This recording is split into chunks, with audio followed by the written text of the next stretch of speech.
केवल एक मेरा देव अधिदेव महादेव ऐसे हैं, पार्वती मैया जब भोजन परोसती है, आकड़िया की रोटी बनाई काकड़िया की साग, और परसे माता पार्वती जी पावे भोलानाथ मन शिव रटोरे, छोड़ दो कपट मन शिव रटोरे।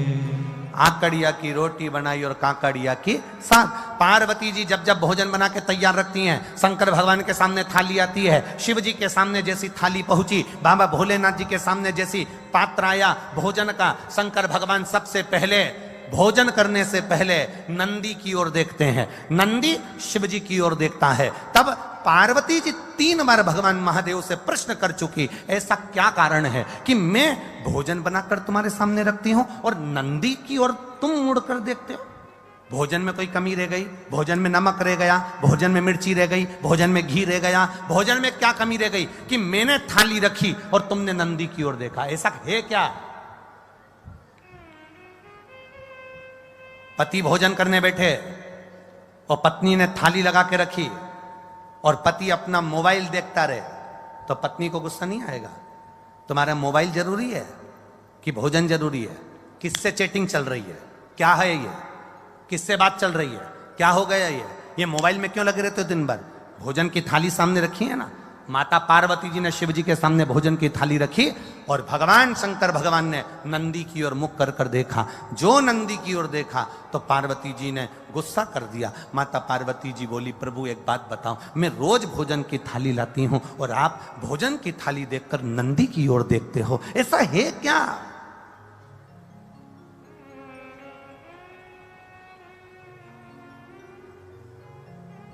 भोजन करते समय आप नंदी की ओर क्यों देखते हो? क्या मेरे भोजन में कोई कमी है? क्या मेरे बनाने में कोई कमी है?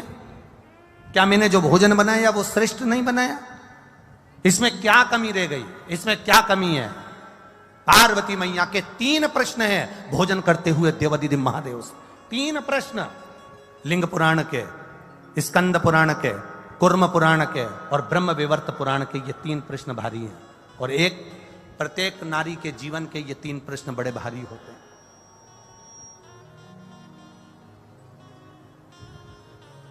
ब्रह्म विवर्त पुराण में भी ये वर्णन किया गया।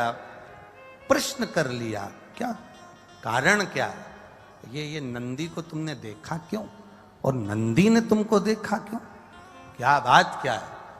शंकर भगवान उस समय पर मौन होकर, मेरा देव अधिदेव महादेव त्रिकालदर्शी कालाधिपति मेरा विश्वनाथ, मुस्कुरा दिया। बस हंसे प्रभु, बोले कुछ नहीं। जब कोई प्रश्न बड़ा भारी होता है ना और कुछ अच्छा ही होता है ना, तो मुस्कुराया जाता है। कभी कभी पति भी मोबाइल चलाते चलाते, भले वो बेचारा किसी से चैटिंग नहीं कर रहा, पर पत्नी ने कहते तुम तो रोज लगे रहते हो चैटिंग में, किससे बात कर रहे हो? वो मुस्कुरा देता। वो मुस्कुराया, बस पत्नी समझ गई जरूर कोई बात है। सही बता दो मुझको, क्या बात है? जल्दी बताओ मेरे को, किससे चैटिंग चल रही थी? लाओ दो मेरे मोबाइल मेरे को हाथ में। पति ने अपना मोबाइल भी दे दिया, ले, और किससे बात चल रही थी वो भी दिखा दिया। तो वो तो केवल व्हाट्सएप खोल के मैसेज देख रहा था, तो तुम मुस्कुरा क्यों रहे? कारण क्या?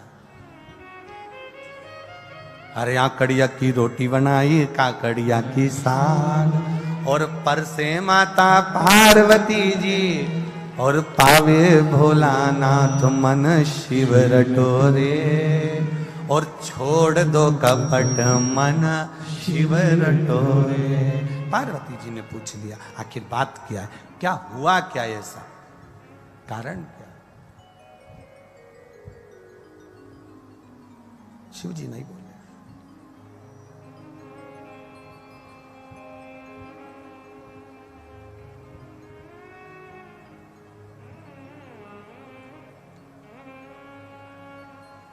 शिव जी नहीं बोले।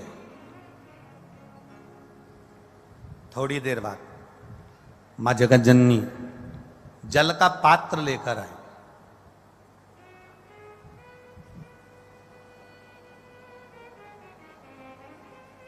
जो जल का पात्र लेकर मां जगत जननी आई, शिव जी ने अपनी केश को जटा को हाथ लगाया, ऊपर देखा। शंकर जी का एक चित्र, एक फोटो आपने देखा होगा जिसमें शिव जी ऊपर देख रहा है, दोनों हाथ ऊपर। किसी ने दर्शन करें कभी?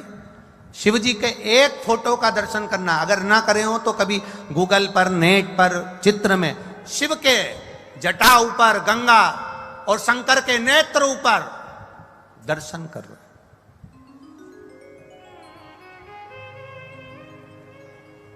पार्वती जी ने फिर प्रश्न कर लिया, मेरे एक प्रश्न का उत्तर नहीं दिया आपने।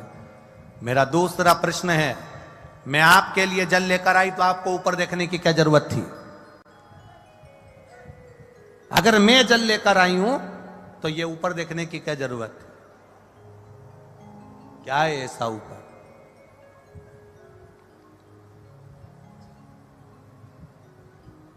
ऐसा है क्या? शिव जी ने कोई उत्तर नहीं दिया। कभी कभी उत्तर ना दिया जाए तो ही अच्छा है।